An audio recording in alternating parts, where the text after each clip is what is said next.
just talk about eclipse overall. You might be a person who doesn't believe at all in astrology and just thinks, this is a little bit of fun. Fair enough, right? I'm not going to challenge that. I think you're listening to this and you're here because there's a curiosity. Otherwise, you wouldn't be here. But if you're skeptical around the eclipse, if you're skeptical around full moons, and I don't really know if that actually makes the werewolves come out, right? Or if you're just thinking, I'm seeing all this eclipse stuff and it just seems like a lot of hype. And you might even have the thought of, hey, I think all of this hype, which I think is kind of bullshit, is just creating what it is that I'm reading about. Right? Do you see what I'm saying? Like, hit the like button if you know what I mean. I hope I'm getting this across.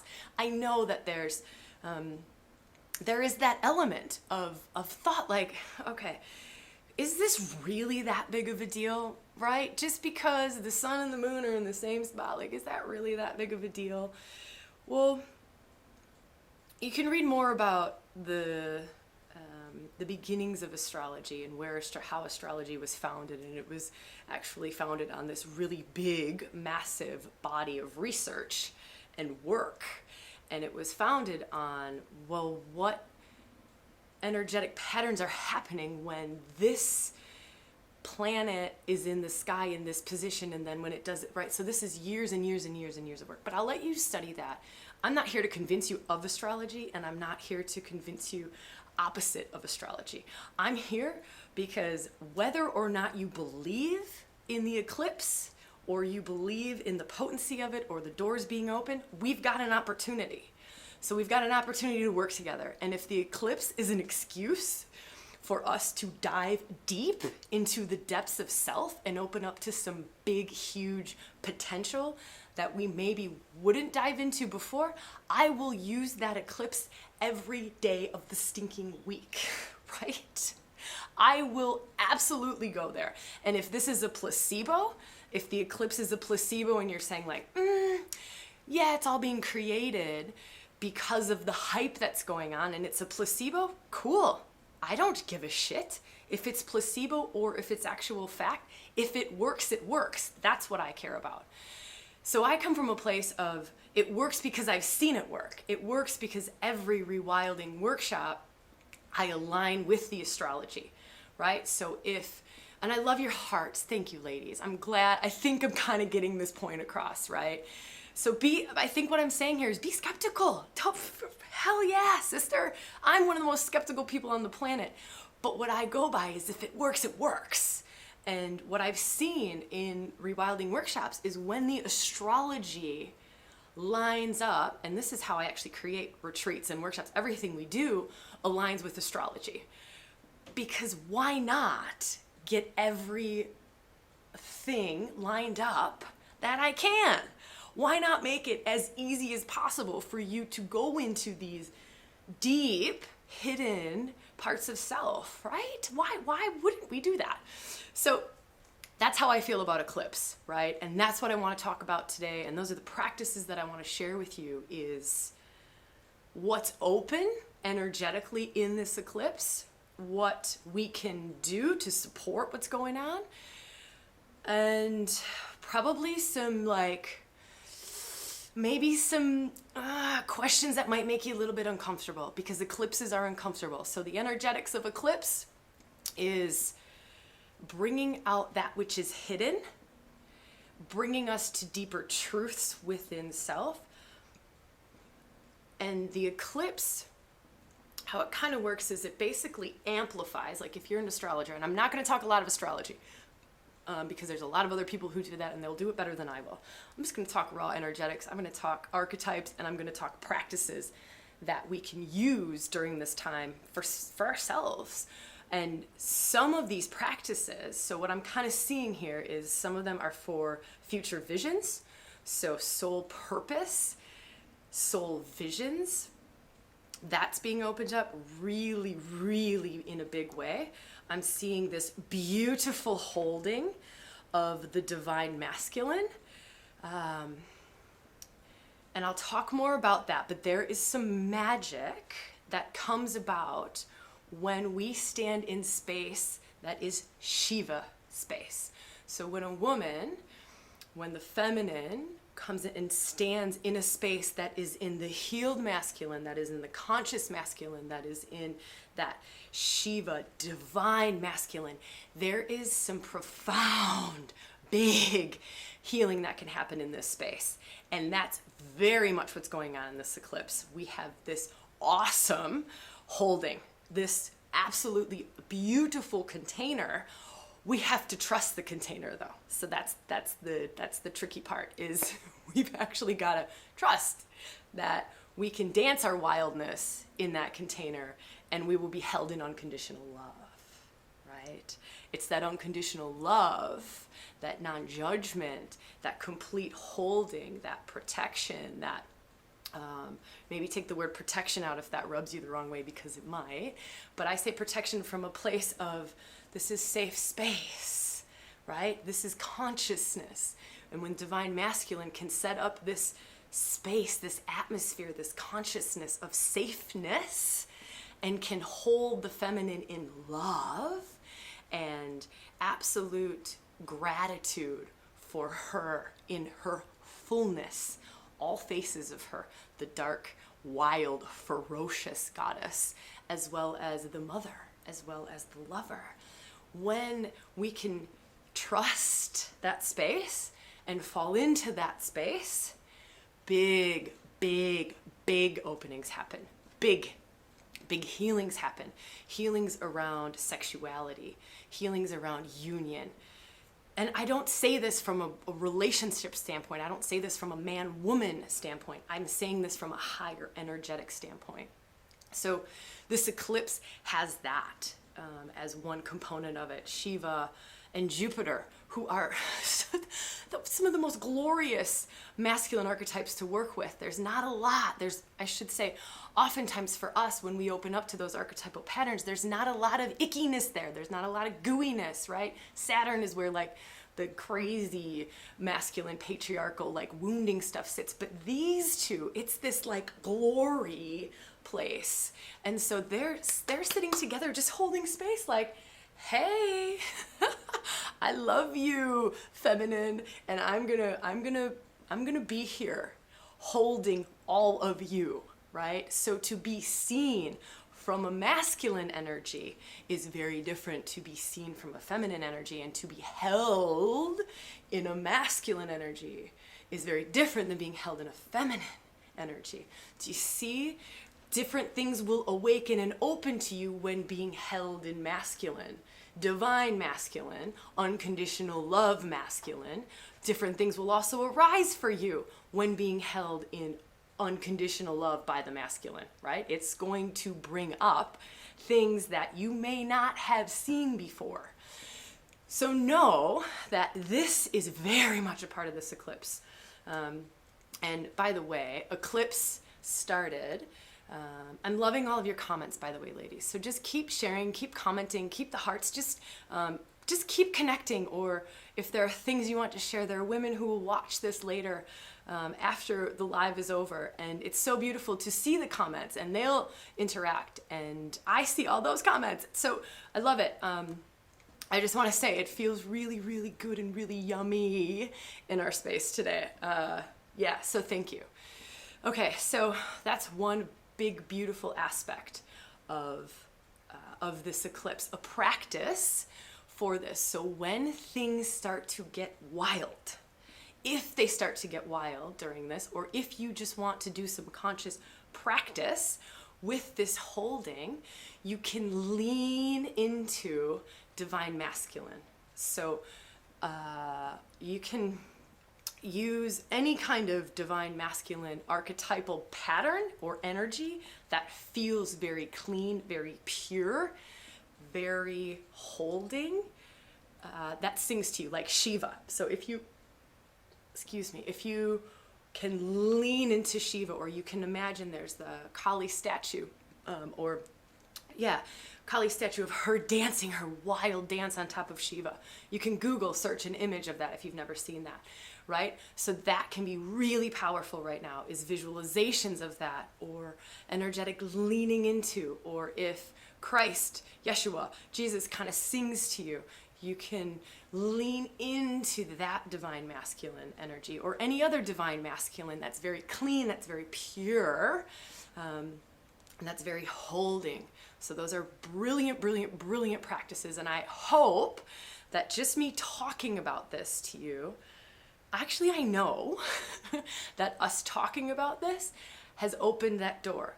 So if it feels right to go back and listen to this little section down the track, do it and fall into it, right? So it's almost like you can lean into him. Yeah, heart, hell yeah, right? Like you can lean into him. You can bring in that pure essence, right? So for those of you who've done online retreat with me, or who have done workshops, live workshops with me, or been in live retreats, we do the practice of you bring in that Shiva, right? That pure, that holding, that masculine energy. And you can just, you breathe it.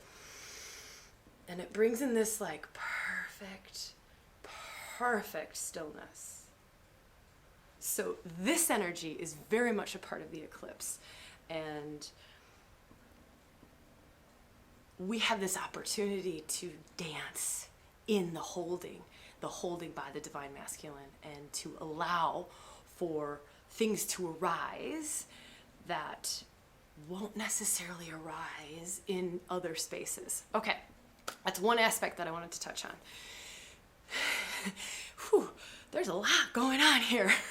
I'm just so, God, I wish I could just run like workshop after workshop after workshop on this eclipse, because there are so many elements to this. But now, having just felt into divine masculine, I want to talk about Persephone.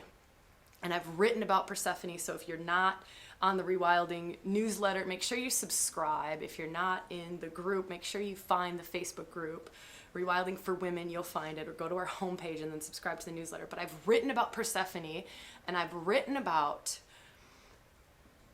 how she's not talked about. She's not, she is conjunct the sun and the moon in this eclipse, right? Like she's like, hi, I'm here. So I don't want to talk a whole lot. So here's another thing. If you are, actually, no, I don't want to go into that, because I'm just about to go back to the astrology rant, and we don't need to go there. We're just going to keep going. And when something doesn't sit right with you, or there's skepticism around it, that's okay, right? Just take it, put it in a little box, sit it there. It might be valid someday in the future, or it might not rub you the wrong way someday in the future. So if I go too far, or it's too far out there, or things start to get like, what? Just feel free to pop it in a box and sit it over here. But don't leave, keep hanging out with us, because the next thing might be, yeah, I get that. Okay, so I want to talk about Persephone. Now, the myth of Persephone, right? These are all archetypal energies. So this is an archetypal pattern that's held in our collective. And if it's held in our collective, it's held in our psyches. It will be held differently in each of our psyches. So for some of us, we have very, very strong Persephone. We don't even know it a lot of times until we start doing this deep inner work. And for some of us, we all have Persephone. So we've all got her, but it's how she gets expressed, to what degree, and it can change throughout our lives. So just to give you a little bit of a cap around all of the archetypes, that's all of them. Persephone, though, is one of those hidden dark goddesses.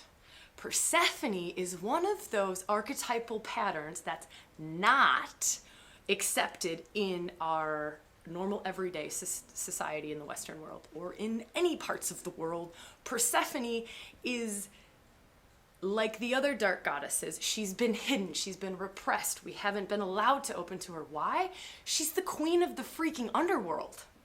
The queen of the underworld, right? She was abducted by Pluto, who is the god of the underworld. So this is the myth, right? So as I start talking about this, start to feel, this is all about feeling, right? We've gone in, we've dove in, And it's about feeling. So start to listen and feel what resonates with you. So if there's something that pops out at you, trust that. Trust what's coming up for you. If you're starting to feel things arise or bubble or the body starts to move, trust that. Go with that. So back to Persephone. Now, Persephone was young maiden, beautiful young maiden, adolescent, right? Very protected by her mother. She was taught to be the good girl. If you can relate to that, hit the like button, right? If you were brought up as the good girl, this is what's acceptable, the good girl. Throwing tantrums is not acceptable. Being loud is not acceptable. Being heard is not acceptable. Being sexual is not acceptable. Talking about sex is not even acceptable, right? Yeah. See, this is the good girl thing. So this is the myth. Persephone, brought up as good girl, very protected, and kept very naive. So there's a naivete with Persephone until she's abducted. Now she's abducted. Basically, Pluto, god of the underworld, comes up, snatches her from Earth, pulls her underground. Now the myth, there's two different parts to the myth, or two different stories to the myth, but the abduction is always the same. So the abduction is always there. She is abducted. She is forced to go underground. So if you feel into those energetics, it's a forced initiation into the depths of the psyche. Now, how many of us have been through a forced underground journey, right? All hell has broken loose in life. The divorce comes out of nowhere, the car crash, the illness, the loss of money, the whatever, right? This is initiation by fire. So this is Persephone, right? Snatched into the underworld. Sorry, sunshine, you don't get to live this naive, sunshiny adolescent life. It's time to grow up. Bang, she gets abducted, pulled into the underworld. Yeah, I think we can all relate to that, right? Like these are, and in these challenging, tough times is when some of our biggest growth spurts happen. So this is a Persephone, these are energetics of Persephone. So anyways, abducted, underground. Now she's with Pluto. Some of the myths will say that she's raped by Pluto. And I can say that there is oftentimes when working in this archetypal energy, the gift of Persephone is healing sexual wounds. It is almost number one for Persephone is healing sexual wounding. I shouldn't say almost number one, but it's up there, right? If there was any young sexual wounding, this is an opportunity to clear, to release, to heal, to come into wholeness around that stuff. It's big. It's really fucking big. And I wouldn't say the F word, especially in my mama's house, if it wasn't, right? So there is an opportunity here to lean into that divine masculine energy and heal any of that old sexual wounding that we've got. Now, it doesn't have to be sexual wounding from this life. It might be, because I think I don't know the actual numbers of how many women have been sexually abused in some way. It's outrageous. And children have been inappropriately touched is outrageous. I don't even know what the numbers are, but they're a hell of a lot higher than what's reported. But I'm also saying that even if you don't have that in your history of this life, it's held incredibly strongly in the feminine, in the collective. We're holding it energetically. It's in our society. It's still happening in a lot of countries today. It's still acceptable for a husband to rape his wife anytime he wants to. Today, it's still okay in some parts of this world. So you better believe your ass that it's held in the collective. Also, it's come through our DNA, right? You can look up all the research around what we bring, what comes through our DNA, through the genetics. Now, I know in my family system, there has been some serious sexual stuff around the feminine. And my mom sat in her mom's womb, I sat in my mom's womb. So not only have I taken the DNA from my mother's side and half the DNA from my father's side, so whatever sexual ickiness has come from just the DNA, I've also hung out in the second chakra, in the womb space. I've come through the channel where abuse has happened, where we energetically store that abuse, right? As children, we come through that. Yeah, I'm gonna be pulling it in as a little one when I'm coming through. So I say this from a perspective of, if it's showing up for you and you're like, or if I'm talking about this and things are sort of starting to trigger, or if sex isn't really open for you or really profound, or you find yourself shutting down sometimes during sex, but you don't really know why, or if you're afraid to trust men, or if you're, relationshipy stuff, and it's like, I don't know where this comes from. I don't know why I can't have orgasms. I don't know why I can't trust. I don't know why I don't feel like I'm safe. I don't know why I don't feel like I can be vulnerable with you, especially when I've got my clothes off. I'm saying this because there's so much more that we carry with us that's not just memories from this life. And I haven't even talked about past lives, and whether or not you believe in past lives, again, I don't care. You can believe whatever's right for you is right for you. But however those energetics are showing up, that's what my concern is. And I share this because we have an opportunity to heal this stuff. I'm not talking about it because I like to rant about where we're at. I'm not happy about it. This is partially why I do the work that I do, because as you can see, it's kind of a passion of mine. It's kind of why I'm here. But we've got this opportunity, or this window, to shift, to let go, to open, to heal some of this old sexual wounding. And we've got this opportunity to lean into pure masculine energy, to experience divine masculine, to experience the holding, the love, the sexual purity that's possible from the masculine, right? Because it is possible. It is there. You may have never experienced it, but it's there, and it is healing as hell to be in that energy. And this eclipse it's the perfect storm for this. It is the perfect storm. So now, off of the sexual tangent, because I promised I would talk about sexual healing and wounding. The other thing around Persephone is her going from adolescent to adult. I gotta get a drink of water. Hold on a second. So in this abduction, this initiation by fire, she goes from adolescent to woman.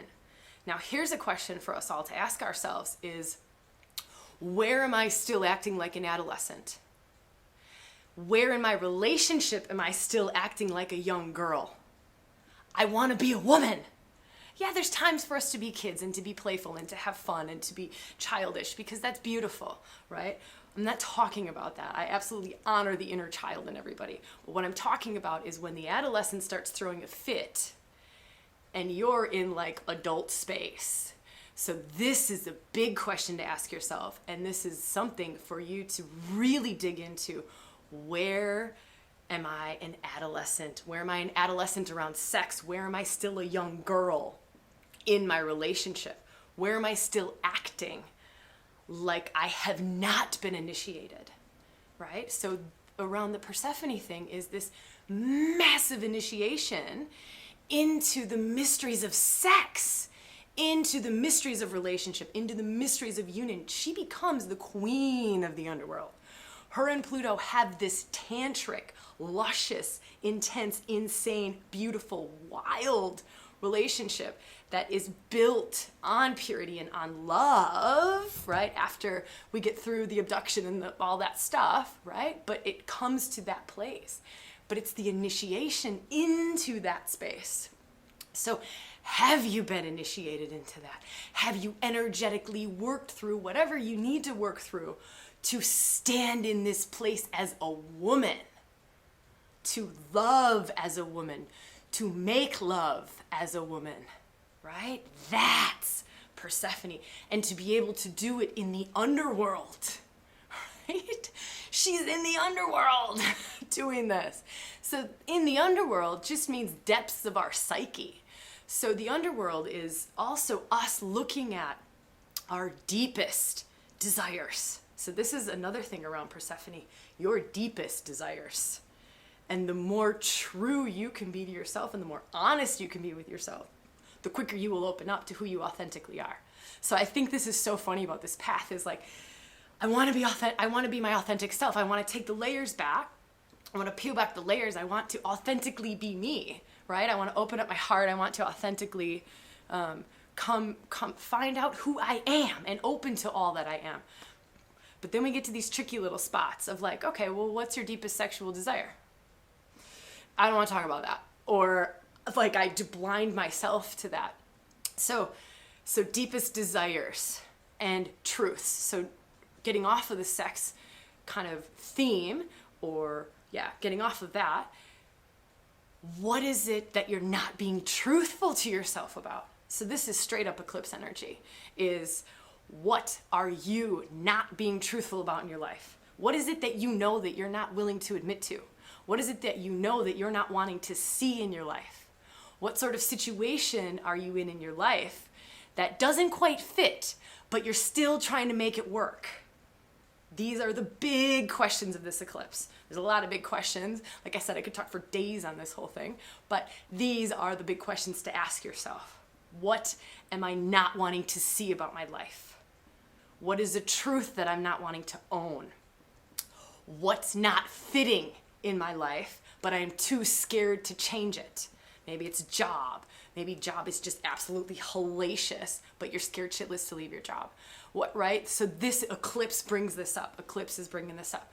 So in all of this, this is just raw eclipse energy, but in all of this, we've also got Black Moon conjunct Saturn.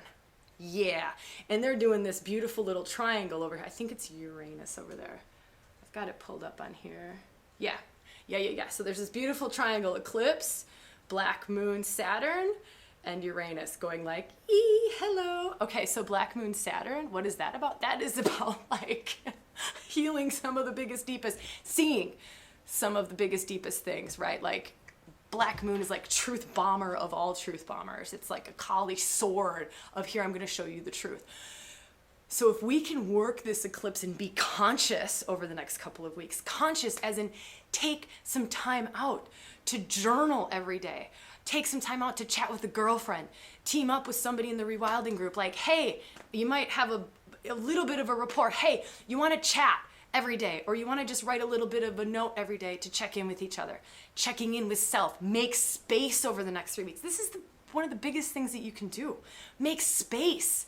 We distract ourselves with so much stuff. I got to do this, and then I'm going to do this, and then I'm going to do this, and then I'm going to do that. So how can you create some space in your life to honor what's going on and to allow for these things to arise so that life doesn't get crazy chaotic, so that we can walk into this consciously, and the situation that I don't fit into, I can change that with my very conscious intention. Does this make sense? Versus the whole thing blowing up and the universe kind of comes in and gives you the smack across the face, gives you a whole life tsunami and the whole upheaval because you're not on the right path, right? So you could do this two ways. You can go into it and go, I'm going to co-create and be a part of this and see the truth, and I'm going to work with it so it's less painful and it's easier and it's quicker and I open more. Or I can go over here and I can go, no, I'm pretty happy in my job. Yeah, my job is okay. Yep, it's paying. Yep, I'm okay. And then you get fired. And then it's big drama because you were still in this crazy mindset of convincing yourself that it's okay because you didn't want to be here to see the truth. Like, far out. I am so uncomfortable. I don't fit in this role anymore. It's actually stifling me. This is not my soul's purpose. this is not allowing me to grow. It's not allowing me to love. I actually really need to get out of here because I'm slowly dying every single day of my life, right? Or we can do it this way. So eclipse is one of those beautiful times for us to really go for it. All right, so I want to wrap things up because I've been talking forever, as usual. I don't even know what the camera's doing. It might stop at some point. I don't know. Everything's new. I'm going to try to post the video. That's why I'm recording that. I'm going to try to put this on the podcast as well, hopefully. But who knows? Who knows? Especially with energetics the way that they are in electronics. But, okay, so is there anything else that I want to say? I do want to talk about soul purpose really quick. So I'm going to wrap up with this. Because the eclipse hits North Node. North Node is that place in our chart where it's our truest purpose, our soul's purpose, if that's the word you want to use, our passionate mission in life, our what will fulfill us, what I'm here for, what I'm here to do, right? We all came in as very unique beings with very unique gifts and very unique ways of expressing those gifts. Now, we've got 1,000 different choices, so of course, we've still got free will. But here's how I feel about it, and what I see in rewilding is that I see we have different ways to express the same soul purpose, right? But there's this energetic purity to soul's purpose. And there's multiple purposes, but how that gets expressed can be 1,000 different ways and 1 billion different ways. But there's still this core of what soul's, like part of my soul's purpose is to bring more of the divine feminine. And do you see how passionate and crazy and wild I get about this? That is what I'm here to do. Now, I could do that in 1,000 different ways, right? I'm doing it here. I could do it in a live workshop. I could do it by writing a book. I could do it blah, blah, blah, blah, all over the planet, wherever I want to live on the globe, right? So it can show up in a variety of different. But I also had to do the work to get to that place of, hey, this is part of my soul's purpose here. And then what I want to create from there, beautiful. There's a lot of different ways to do it. But this eclipse, there's an opportunity to take you closer to that. So things to do around that could simply be to,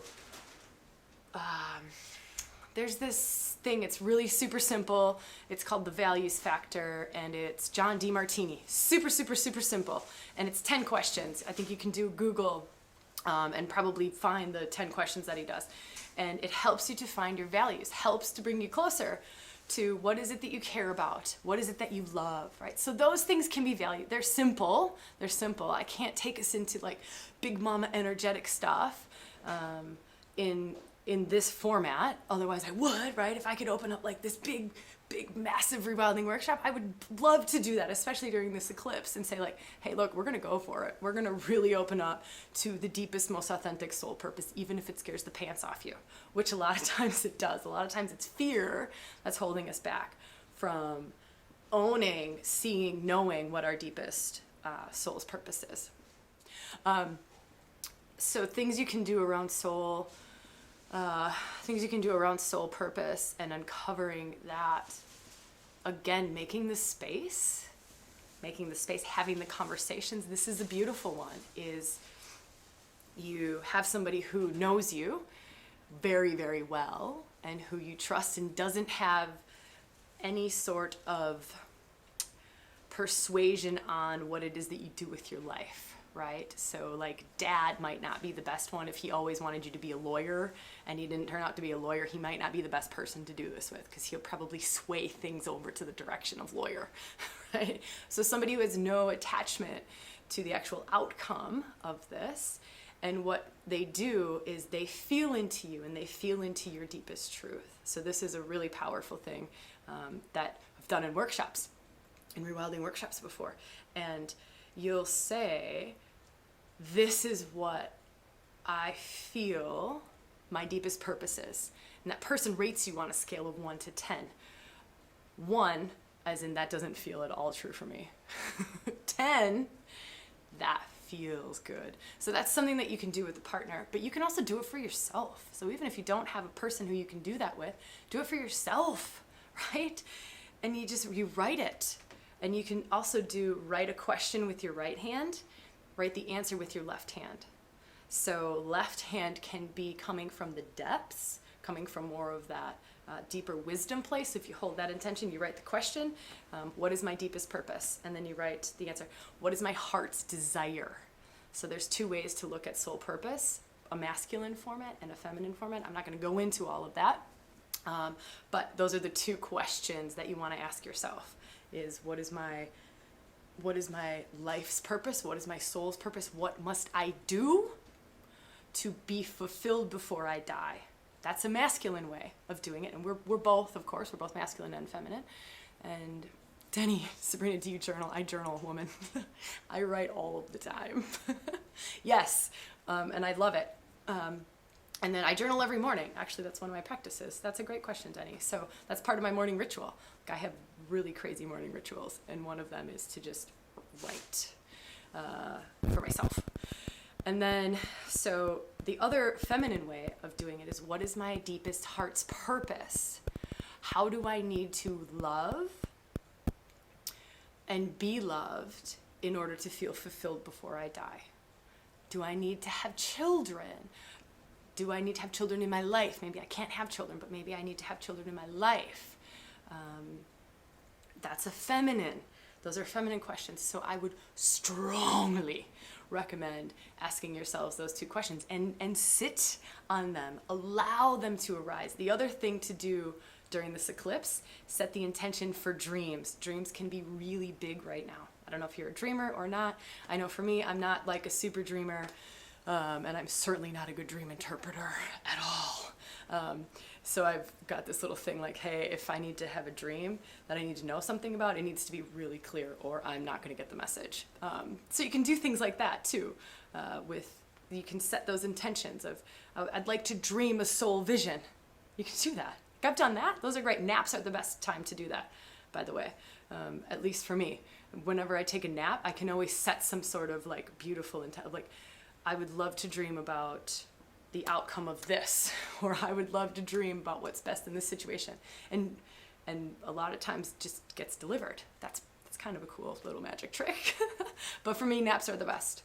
Okay, I think that's it. I want to keep going for hours and hours and hours and hours.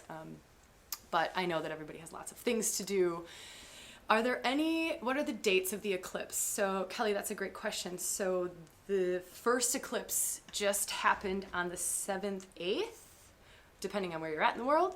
And then, do I have those dates right? If I have those dates wrong, somebody please correct me. And then the next eclipse, which is the one I'm talking about, even more so than this last one, is the 21st, 22nd of August. So this is a great question. Thank you. Nicole, I love you, woman. Thank you. So 7th and 21st, those are for those in Australia. Those of us over in the States, it's the 8th and the 22nd. And everybody in between, I'm not sure. But, so it's kind of this like, this is how it looks. So energetically, it's like peak for this first eclipse that just happened. This is how I see it. Little bit of a break. And then this. Big, because this is big. What's the things that are conjunct, the things that are lined up, this big triangle that's happening here. This one is it's just like, and it might show up differently in your life. Like, it will show up differently for all of us. It could be the most glorious, ecstatic. I'm watching sexual awakenings happen. I'm watching pits of despair happen. Wait, there was a question here. Sorry. Tracy, great question. Any more tips on how to lean into the divine masculine? Oh gosh, have I done a podcast on the divine? I have. So if you do look on Rewilding, and there's a podcast, The Masculine and the Feminine. I think it was podcast number like 2 or 3. If you go to iTunes, search for like one of those early podcasts, I did masculine and feminine, and there are some divine masculine practices in that podcast that'll also take you into that Shiva energy. Good question, woman. Okay, ladies, I love you. I love you. I love you. I think we'll be doing more during the eclipse. I don't know. I would love to. That's my plan. So make sure that you're part of the newsletter, make sure that you're in the Facebook group, because I know a lot of times like we don't see it, and then it's like, oh, I missed it, and I'm only leaving these live videos up for a week as well. So that's a new thing, because otherwise there's too many videos and it just gets like crazy confusing. I love all your hearts, ladies. Oh my God, I love you. I'm in love with you. I can't wait to start doing live workshops again. Can I tell you this? Do you see this? Let me just show you. I haven't had my drum for like weeks. Should we just drum for a minute? How about we drum for a minute? Okay, just because I can't help myself. Okay. All right, so just breathe and just feel, right? So just breathe and feel and allow whatever to arise in you. But this is a blessing, and it's for you, and it's for Eclipse, and it's because I love the shit out of you.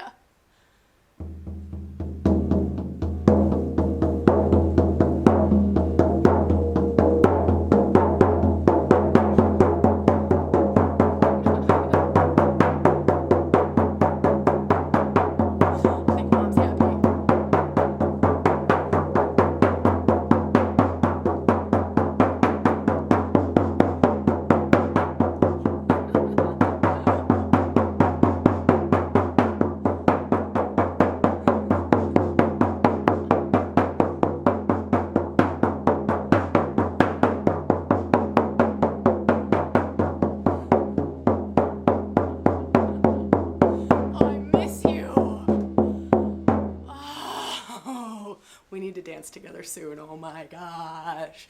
All right. I love you, ladies. I will see you all so soon. Mwah, mwah, mwah, mwah.